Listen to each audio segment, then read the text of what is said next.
एक समय की बात है, एक छोटे से गांव में रोहित और स्नेहा रहते थे। रोहित की शादी उसकी बचपन की दोस्त नंदिनी से हुई थी और स्नेहा नंदिनी की छोटी बहन थी। रोहित अपनी साली स्नेहा को छोटी बहन की तरह मानता था, लेकिन समय के साथ उनकी दोस्ती और नज़दीकी बढ़ने लगी। शादी के बाद जब स्नेहा पहली बार अपनी बहन के ससुराल आई, तो वह काफ़ी चुलबुली और मजाकिया थी। रोहित उसे छोटी बहन की तरह समझता था, लेकिन स्नेहा को रोहित की बातें बहुत अच्छी लगती थीं। वह हर समय उसे परेशान करती, कभी उसकी चाय में ज़्यादा चीनी डाल देती, तो कभी उसके मोबाइल में अजीबोगरीब वॉलपेपर लगा देती।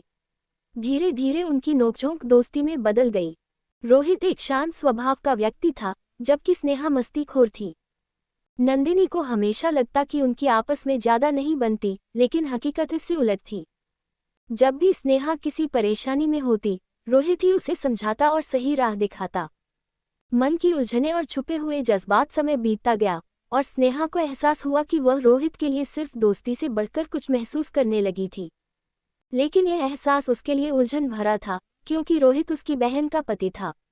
वह इस भावना को नज़रअंदाज करने की कोशिश करती, लेकिन जब भी रोहित आसपास होता, उसका दिल तेजी से धड़कने लगता। दूसरी ओर रोहित को भी स्नेहा के साथ समय बिताना अच्छा लगने लगा था। जब भी वह उदास होती, वह उसे हंसाने की कोशिश करता। कभी बारिश में भीगने के बहाने, कभी किसी किताब की चर्चा के बहाने, दोनों के बीच अनकही भावनाएं पनपने लगी। एक दिन नंदिनी अपने मायके गई हुई थी और घर में सिर्फ रोहित और स्नेहा थे। रात के समय बिजली चली गई और तेज बारिश होने लगी। स्नेहा बारिश को बहुत पसंद करती थी, तो वह छत पर जाकर भीगने लगी। रोहित ने उसे मना किया, लेकिन वह जिद्दी थी। मजबूरन रोहित को भी उसके पीछे जाना पड़ा। बारिश की बूंदों के बीच दोनों एक दूसरे को देख रहे थे। रोहित को स्नेहा की मासूमियत और बेफिक्री बहुत पसंद थी। स्नेहा ने अचानक कहा, अगर हम पहले मिले होते तो क्या तुम मुझसे शादी करते?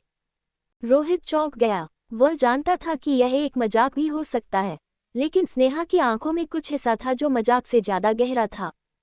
उसने हल्की हंसी के साथ कहा, तुम बहुत शरारती हो, स्नेहा। लेकिन यह सवाल बहुत देर से क्यों पूछा? स्नेहा ने मुस्कुराकर कहा, बस यूं ही, जानना चाहती थी। लेकिन उस रात के बाद दोनों के दिलों में हलचल मच गई। स्नेहा जानती थी कि उसके जज्बात गलत थे और वह इस रिश्ते से दूर जाने का फैसला करती है। उसने अपनी बहन से कहकर अपनी शादी की बात शुरू कर दी और कुछ ही महीनों में उसकी सगाई हो गई। सगाई के दिन रोहित ने उसे बधाई दी, लेकिन उसकी आंखों में अजीब सी उदासी थी। स्नेहा ने हल्की मुस्कान के साथ कहा, अब सब ठीक हो जाएगा, है ना? रोहित ने सिर हिलाया, लेकिन वह जानता था कि कुछ अधूरा रह गया था।